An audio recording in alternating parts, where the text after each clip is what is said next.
The quiet streets of Greenwood Hills were lined with oak trees, their branches swaying gently in the summer breeze.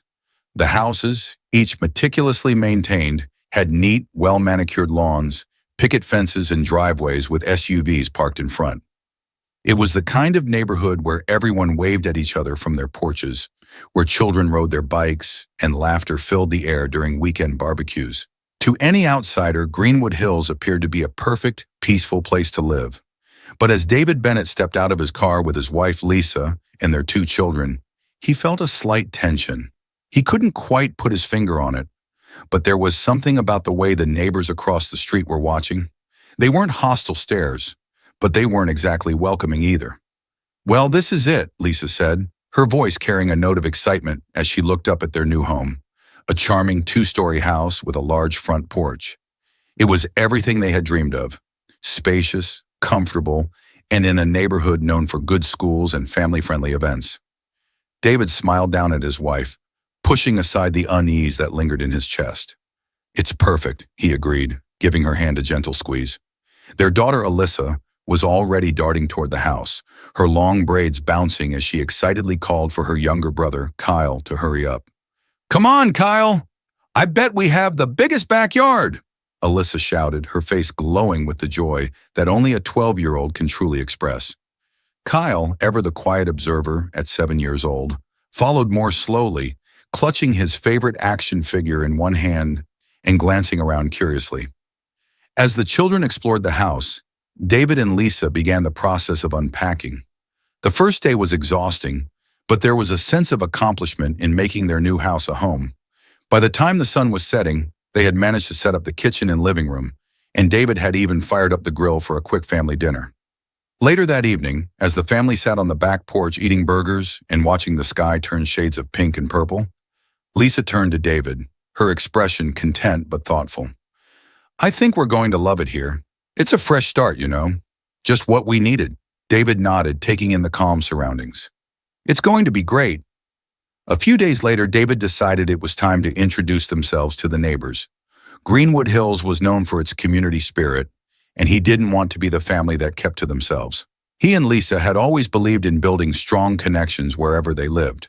The first neighbor they met was Jason Reynolds, a friendly man in his 40s with a perpetual grin and an easygoing demeanor. Jason had walked over the minute he saw David working in the yard, holding out his hand with a smile. "Hey, you must be the Bennetts," Jason said, his voice warm. "I'm Jason. My wife Sandra and I live just 2 doors down. Welcome to Greenwood Hills." David shook his hand, feeling a bit more at ease. "Thanks, Jason. We're happy to be here. This neighborhood seems great." "It is," Jason replied. "A lot of good people here. We have block parties in the summer, barbecues. Everyone gets involved. You'll fit right in." David smiled, liking the sound of that. "That sounds awesome. We're actually thinking of hosting a barbecue ourselves once we settle in, get to know everyone." "You definitely should," Jason encouraged, "and let me know if you need help setting up. I can bring over some chairs or a cooler if you need." As they continued to chat, David felt his earlier tension begin to fade. Jason seemed genuine, and it was a relief to know that at least one neighbor was welcoming. But as they spoke, David noticed an older woman standing at the end of her driveway, watching them with a critical eye. "That's Nancy Harper," Jason said quietly, following David's gaze. "She's lived here forever. Nice enough, but, well, let's just say she likes things her way. Don't be surprised if she's a bit distant." David nodded, understanding the implication. Nancy didn't look unfriendly exactly, but there was a stiffness to her posture, a guardedness in her gaze. He decided to give her the benefit of the doubt. Maybe she was just one of those people who took time to warm up to new faces. The next day, while Lisa was out planting flowers in the front yard, Nancy Harper approached. She wore a perfectly pressed blouse, slacks, and a small smile that didn't quite reach her eyes. Her silver hair was styled neatly, and she carried a small dog, one of those yappy, energetic terriers that seemed to bark at everything. "Good afternoon," Nancy said, her voice crisp. "Hello," Lisa replied cheerfully, wiping the dirt off her gloves. "You must be one of our neighbors. I'm Lisa Bennett." "Nancy Harper," the older woman said with a brief nod. "I've lived here for 40 years. Greenwood Hills has always been a traditional neighborhood. Lisa smiled, but she couldn't help but sense the undertone in Nancy's words. "We're really excited to be here," Lisa said, keeping her tone warm. "It seems like such a close-knit community." Nancy's eyes flicked to the flowers Lisa was planting. "Those are pretty. You'll want to watch how much sun they get, though. This time of year, the weather can be unpredictable." "Oh, thanks for the tip," Lisa said, still smiling. "I'll keep an eye on them." There was a pause as Nancy took in the sight of Lisa's garden, her gaze sweeping over the Bennett home, as if she were appraising it. "Well," Nancy said finally, adjusting her grip on the dog's leash, "it's good to meet you, Mrs. Bennett. I'll see you around."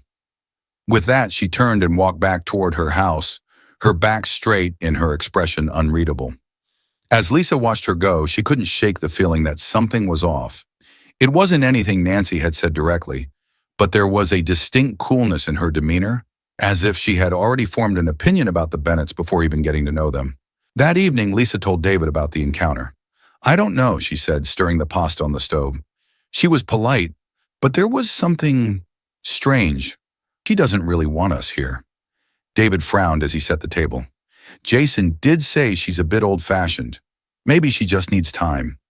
"Maybe," Lisa said, though her brow remained furrowed. "I just hope it doesn't turn into a thing." Despite the initial awkwardness with Nancy, the Bennetts continued to settle into their new life in Greenwood Hills. Alyssa and Kyle started school, quickly making friends with some of the neighborhood kids, and Lisa found a nearby gym she liked. David's commute to his office was easier than expected, and overall, they were enjoying the peaceful atmosphere of the suburb. However, as the weeks passed, they couldn't help but notice a pattern. While Jason and a few other neighbors were friendly and open, some of the longer-term residents kept their distance. There were polite nods and brief hellos, but conversations remained short, and invitations to neighborhood events never came their way. One Saturday, while Lisa was running errands, David decided to take the kids to the park. Alyssa and Kyle were excited to play on the swings and jungle gym, and David brought a book to relax on a bench nearby. The park was full of families, but as David sat there, he couldn't help but notice Nancy Harper on the other side of the park, watching him with the same critical expression she had worn when they first moved in. He tried to ignore it, but when a small group of kids gathered around Kyle and Alyssa to play with them, David overheard something that made his chest tighten. One of the children, a little girl with bright blonde hair, pointed at Kyle and said, "My grandma says they don't belong here." Kyle, not understanding the weight of the words, just kept playing. But Alyssa looked up, her face flushed with confusion and hurt. She glanced back at David, who gave her a reassuring smile, but inside his frustration simmered. That night, as he lay in bed next to Lisa, David replayed the moment in his mind. He had never been one to let prejudice or ignorance get to him, but it was different now. This was his children. And for the first time since moving into Greenwood Hills, he wondered if they had made the right choice. As the weeks passed, the Bennetts did their best to settle into life in Greenwood Hills, but the tension continued to simmer just beneath the surface. It wasn't just the cool demeanor of Nancy Harper or the occasional whispers David overheard at the park. It was the subtle ways the neighborhood seemed to be shutting them out. Despite the neighborhood being known for its active social calendar, Lisa realized they hadn't received a single invitation to any of the community events. There were neighborhood potlucks, movie nights, and even a weekend block party that took place right on their street, yet somehow no one had knocked on their door to invite them. The Bennetts weren't completely excluded. Some neighbors, like Jason Reynolds and his wife Sandra, made efforts to include them in small gatherings, but the sense of unease lingered. One afternoon, as David was mowing the lawn, he noticed Jason walking over, a six-pack of beer in his hand and a concerned look on his face. "Hey man," Jason said, holding out a cold one. "Thought you could use this after all that work." David took the beer with a grateful nod, wiping the sweat from his forehead. "Thanks. It's been one of those days." Jason hesitated for a moment before speaking again. "Look, I wanted to ask you something. Have you guys been feeling okay around here? With the neighbors and all?" David paused, considering how to respond. Jason was one of the few people who had been welcoming from the start, and he didn't want to complain. But the weight of the isolation was hard to ignore. "To be honest, it's been a little strange," David admitted. "People are polite, but it feels like we're not really part of the community. We haven't been invited to anything, and, well, there's this underlying feeling that we don't quite belong." Jason nodded, looking uncomfortable but understanding. "I've noticed that too. Some folks around here are just set in their ways, especially the older crowd like Nancy Harper. She's been here forever, and let's just say she doesn't deal with change very well." David sighed, taking a long sip of the beer. "I figured as much, but I didn't think it would be this hard to fit in. We're not trying to shake things up. We just want to be part of the neighborhood." Jason clapped a hand on David's shoulder. "I get it, man, and I'll do what I can to help. We've been thinking about throwing a little get-together ourselves, just a small group of neighbors. Maybe you guys could come, and it'll be a chance for people to get to know you better." David appreciated the gesture, but felt a pang of frustration. "Thanks, Jason, but I don't want you to have to go out of your way. We were thinking of hosting a barbecue ourselves, something casual just to meet everyone. Maybe that'll help break the ice." Jason smiled. "That sounds perfect. Let me know if you need any help with the setup. I've got a grill you can borrow if yours isn't big enough." David nodded, grateful for Jason's support. "I'll let you know. We're planning it for next weekend, so hopefully things go smoothly." The following weekend, the Bennetts were busy preparing for the barbecue. Lisa spent hours cooking and organizing the food, while David set up tables and chairs in the backyard. Alyssa and Kyle helped by decorating the front porch with colorful streamers and setting up a small game area for the kids. The plan was simple: invite as many neighbors as possible, offer good food, and let the conversations flow naturally. They hoped it would be a chance for people to see them as part of the community, not as outsiders. Lisa printed out cheerful invitations and walked door to door with the kids to hand them out. Most of the neighbors were polite, some even friendly. But when they arrived at Nancy Harper's house, Lisa felt the familiar knot in her stomach. She rang the doorbell, holding the invitation in her hand, trying to keep her smile warm and genuine. Nancy opened the door, her expression unreadable as usual. Her small dog, Buttons, yapped loudly at Lisa's feet, but Nancy didn't make any effort to quiet him. "Good afternoon, Mrs. Harper," Lisa began, her voice upbeat. "We're hosting a barbecue this weekend and wanted to personally invite you. We thought it'd be a nice way to get to know everyone." Nancy glanced at the invitation, but didn't take it from Lisa's hand. "A barbecue, you say?" she said, her tone cool. "I'm not sure I'll be able to attend. I have a busy weekend ahead." Lisa forced a smile. "Of course, if you can make it, we'd love to have you. It's just a casual get-together." Nancy's lips thinned into a line. "I'll think about it," she said, her voice clipped. "But I wouldn't count on me being there." With that, she closed the door, leaving Lisa standing on the porch, the invitation still in her hand. As Lisa walked back to her house, Alyssa tugged at her sleeve. "Why doesn't Mrs. Harper like us, Mom?" she asked, her brow furrowed with confusion. Lisa sighed, putting an arm around her daughter's shoulders. "Some people take time to warm up to new things, sweetie. It's not about liking or not liking. It's just the way some people are." But deep down, Lisa couldn't shake the feeling that it was more than that. The barbecue started off well enough. A few neighbors arrived early, including Jason and Sandra, who brought over extra lawn chairs and a cooler full of drinks. The smell of grilled burgers and hot dogs filled the air, and kids ran around the backyard playing games. For a while, it seemed like everything was going according to plan. Conversations flowed, and although some neighbors kept their distance, the mood was light and friendly. David manned the grill while Lisa made sure everyone had enough to eat. Alyssa and Kyle were laughing with the other kids, and for the first time, it felt like they might finally be breaking through the invisible wall that had kept them on the fringes. But as the evening wore on, Lisa noticed a few neighbors whispering among themselves. She couldn't hear exactly what was being said, but there was an uncomfortable energy in the air.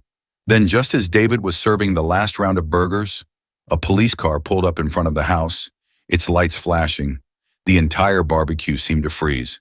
Neighbors exchanged glances, and the children stopped playing, their eyes wide with confusion. David's face tightened as he set down the spatula. He walked over to the front yard, where two officers were stepping out of their vehicle. "Evening, officers," David said, keeping his tone steady. "Is there a problem?" The officers glanced around, clearly taken aback by the calm atmosphere of the gathering. One of them cleared his throat. "We received a noise complaint," he explained, his tone polite but firm. "Someone called about loud music and possible suspicious activity." David's jaw clenched. He knew exactly what this was about. "As you can see, we're just having a barbecue. Nothing suspicious going on here." The officer nodded, looking around at the quiet gathering of neighbors. "It doesn't seem like there's anything out of the ordinary," he admitted, "but we'll need to check things out, just to be thorough." David stepped aside, letting the officers walk into the backyard. The mood had shifted completely. What had been a lively, friendly event was now filled with tension. Lisa stood by the grill, her hands wringing together nervously as the officers made their way through the yard, talking quietly to a few of the guests. When they finally returned to the front yard, the lead officer gave David an apologetic look. "Sorry for the inconvenience, sir. Everything seems to be in order here. We'll go ahead and clear the call." David nodded, keeping his voice calm. "No problem, officers. Thanks for checking in." As the police drove away, the neighbors slowly began to disperse. The atmosphere had been ruined. Lisa walked up to David, her face pale with disbelief. "I can't believe someone called the police on us." David sighed, running a hand through his hair. "I can. It's pretty clear that not everyone wants us here." They both glanced across the street at Nancy Harper's house. Her porch light was on, but the curtains were drawn. David didn't need to see her face to know who had made the call. This segment brings the story to its first emotional peak, with the Bennetts facing their first direct confrontation in the form of the police call. The tension rises as they realize that some neighbors may never fully accept them. Leading the days following the barbecue were tense. Word of the police call spread quickly through the neighborhood, and while no one openly confronted the Bennetts, there was an undeniable shift in the atmosphere. Neighbors who had been polite before now seemed distant. When David and Lisa took walks around the block, they noticed how some people avoided eye contact or quickly closed their doors as they passed by. Even Alyssa and Kyle sensed the change. The neighborhood kids who had once played with them now seemed hesitant, as if something had shifted overnight. David's frustration was mounting. Every morning he left the house for work, feeling a growing sense of resentment. He had worked hard to provide his family with a good life, and here they were, in a supposedly safe and friendly neighborhood, being treated like outsiders. One evening, David sat on the back porch, his face tight with frustration, while Lisa poured herself a cup of tea and joined him. The silence between them was heavy.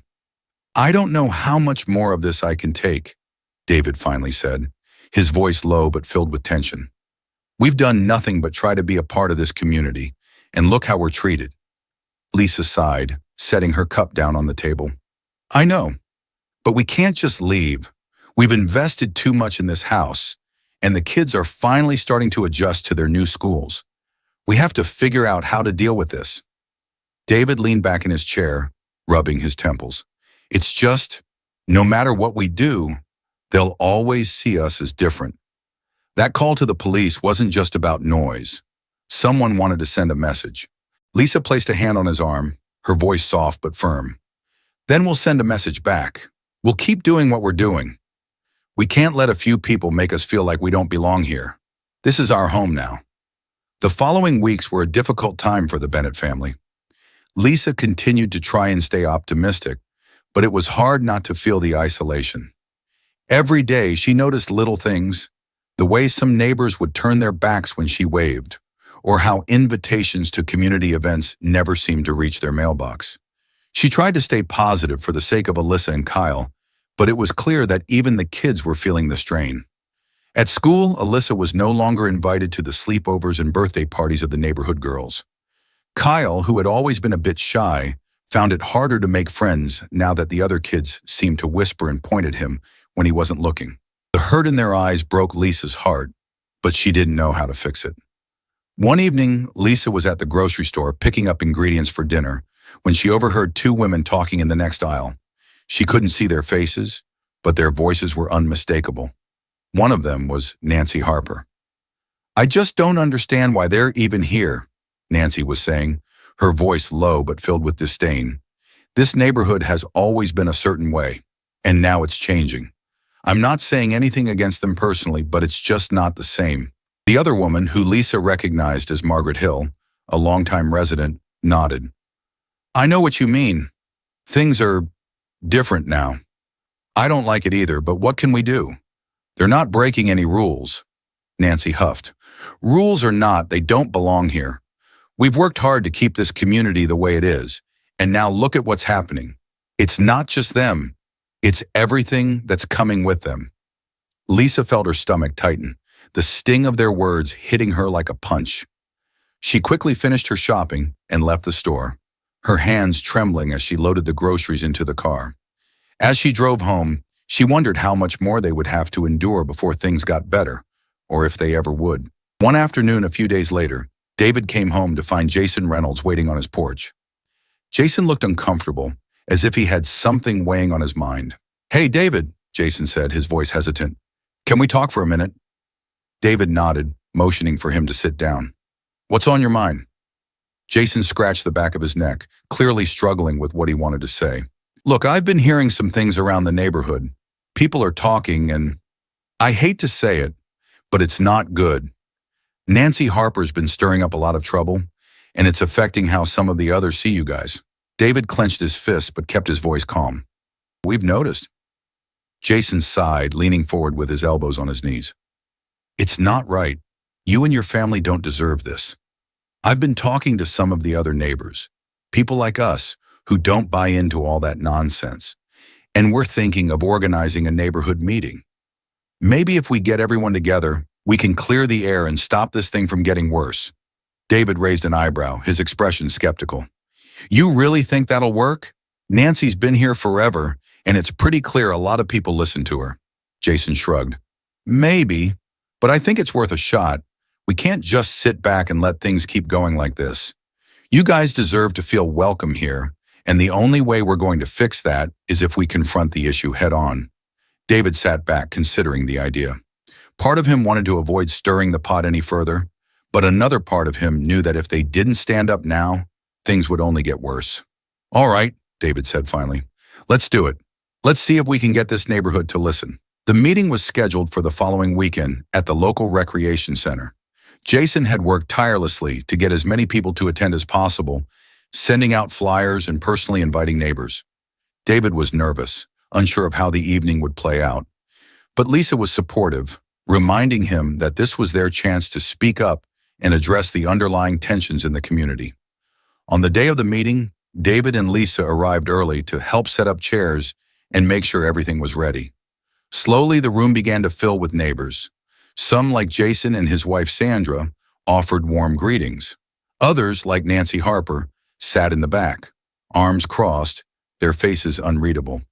When it was time to start, Jason stood at the front of the room and cleared his throat. "Thank you all for coming tonight. We've got some important things to talk about, and I hope we can all be open and honest with each other." He turned to David, who took a deep breath before stepping forward. "Most of you know me," David began, his voice steady but tense. "My name is David Bennett, and my family and I moved to Greenwood Hills a few months ago. We came here because we wanted a safe, friendly place to raise our kids. But it's become pretty clear that not everyone feels the same way about us being here." There was a murmur in the crowd, but David continued. "We've done nothing but try to be good neighbors. We've gone out of our way to meet people, host events, and be part of this community. But some of you have made it clear, whether through gossip or by calling the police on us, that you don't want us here." Nancy Harper shifted in her seat, her face tightening. David met her gaze unflinching.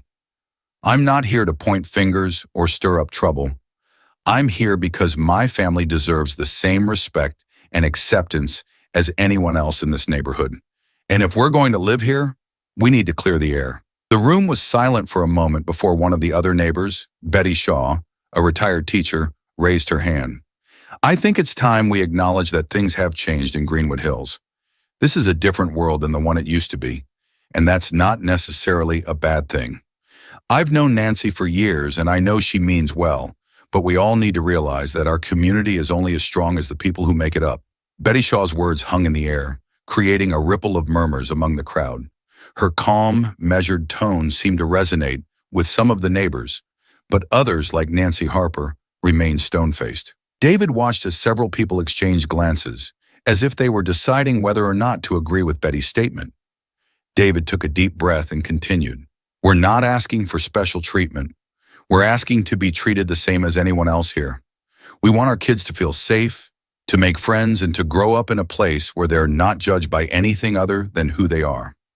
Jason nodded in agreement and stood beside David. I think David's right. We all want the same things: safety, community, and a sense of belonging. But we can't get there if we keep letting old habits and prejudices divide us. Greenwood Hills has always been a great neighborhood because of its strong community, and we need to make sure that everyone, including the Bennetts, feels like they're a part of that. Another neighbor, Mr. Ramirez, who had lived in Greenwood Hills for over a decade, spoke up. Look, I'll admit that I've been cautious. Maybe some of us have been slow to warm up, but I've seen nothing but kindness from the Bennetts. Maybe it's time we start judging people on how they act, not what we think they represent. There were nods from a few others in the crowd. David could feel the tension beginning to shift slightly.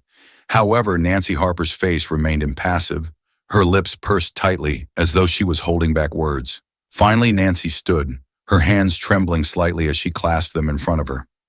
I'm sorry, she said, her voice tight with emotion. I'm sorry if people think I've been unwelcoming. That's not what I meant. But this neighborhood was different.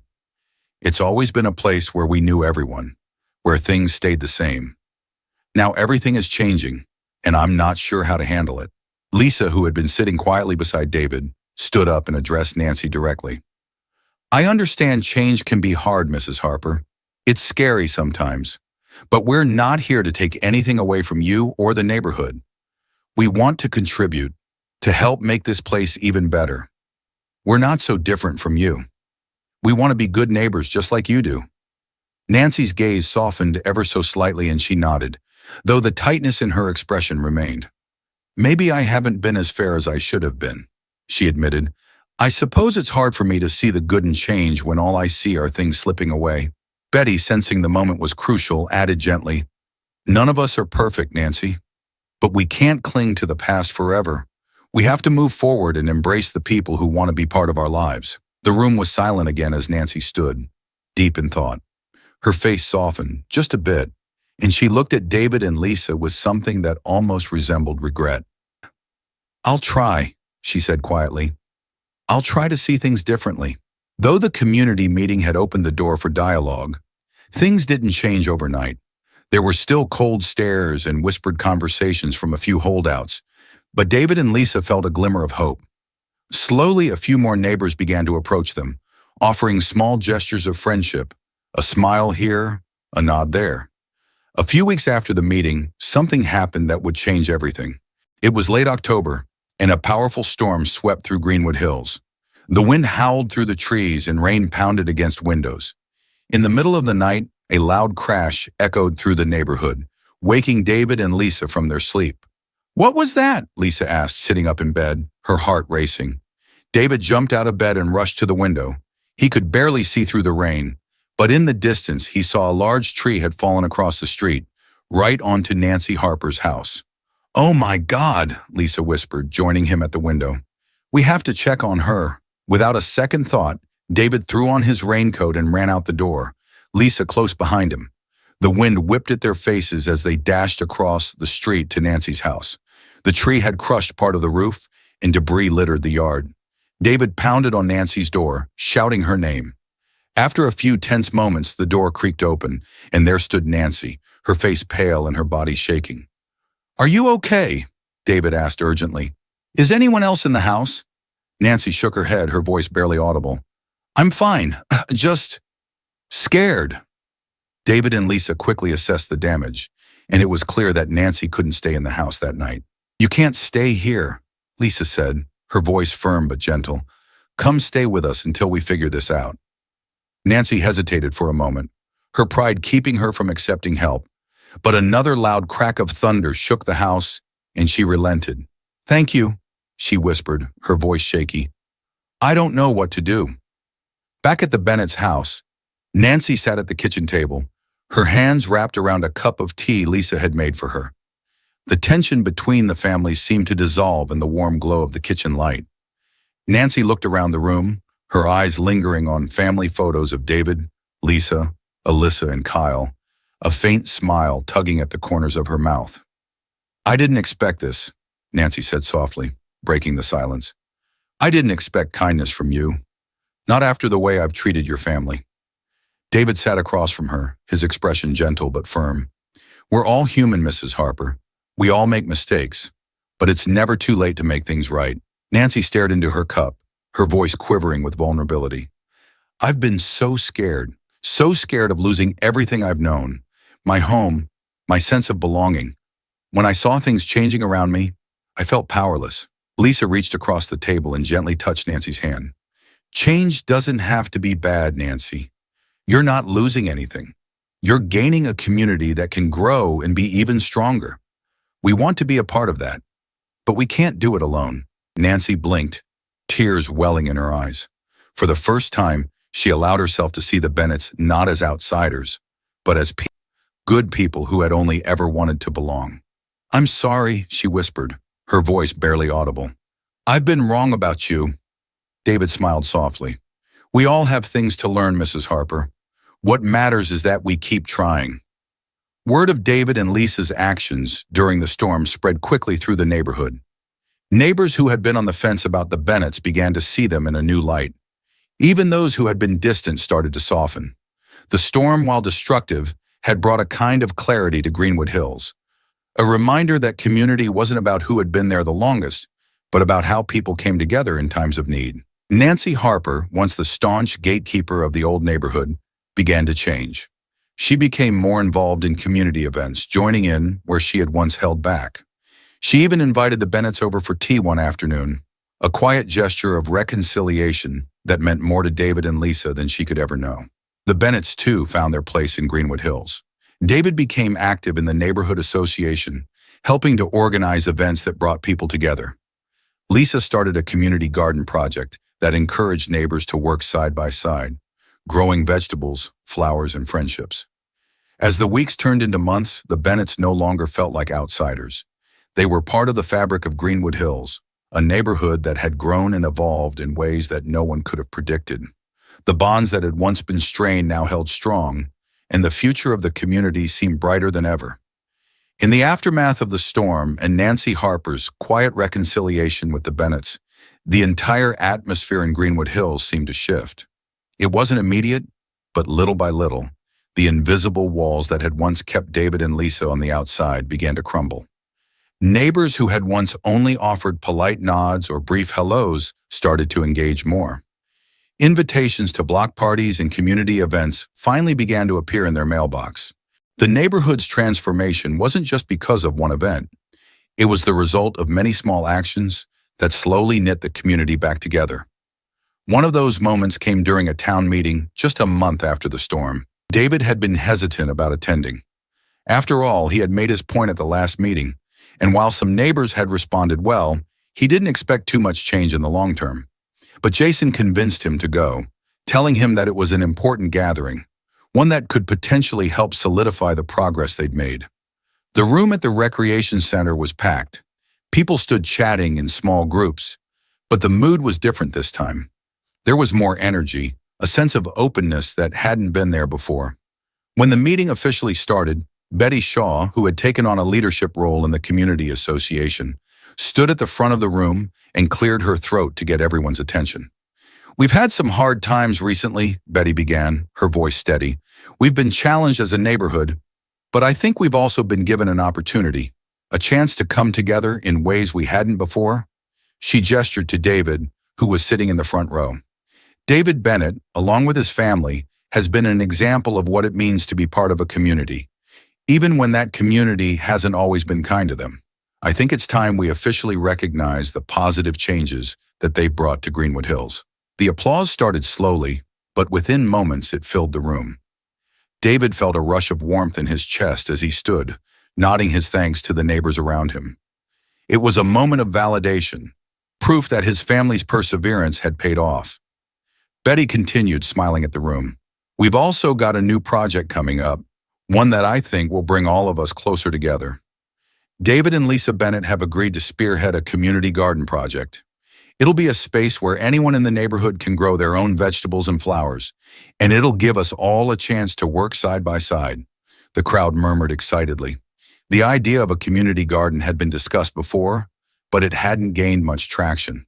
Now with the Bennetts leading the charge, it seemed like the perfect way to continue the healing process that had already begun. The next few months were a whirlwind of planning, organizing, and preparing the land for the community garden.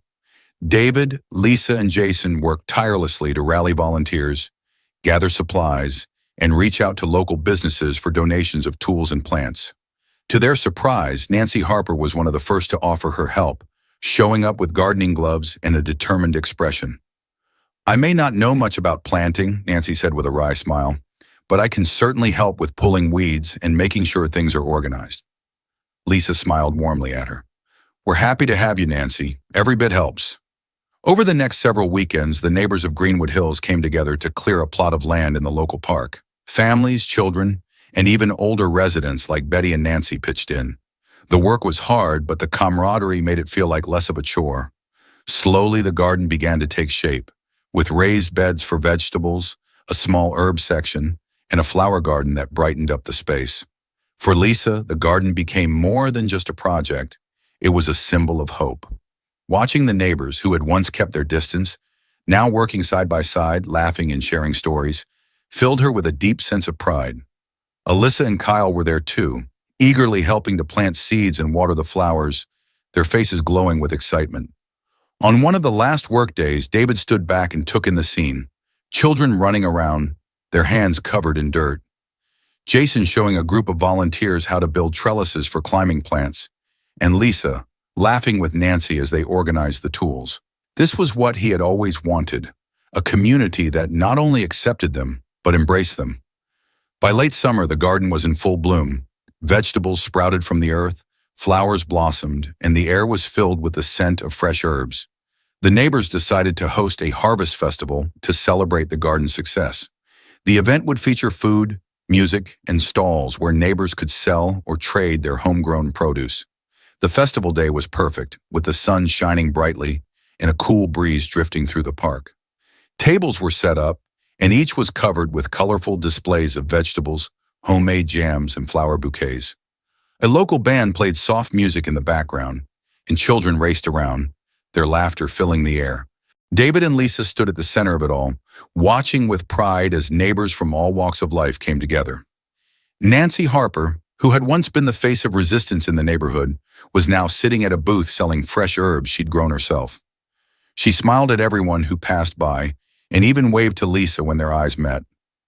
The Bennett's children, Alyssa and Kyle, were playing with other kids, their joy contagious. They had finally found their place in the neighborhood, and it showed in every giggle and every game they played.